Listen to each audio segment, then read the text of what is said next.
અજમલજીથી વાંજિયા મેણું સહન થયું નહીં અને તે ગમગીન થઈને ઊંડા વિચારમાં ડૂબી ગયા. મિનલદે જળની જાળી લઈને ઊભા રહ્યા.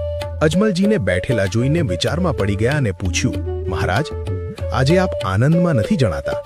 કંઈ વિઘ્ન આવ્યું છે? અજમલજી કહે છે, સતી, વિઘ્ન તો ગમે એવું હોય તે ટળી જાય.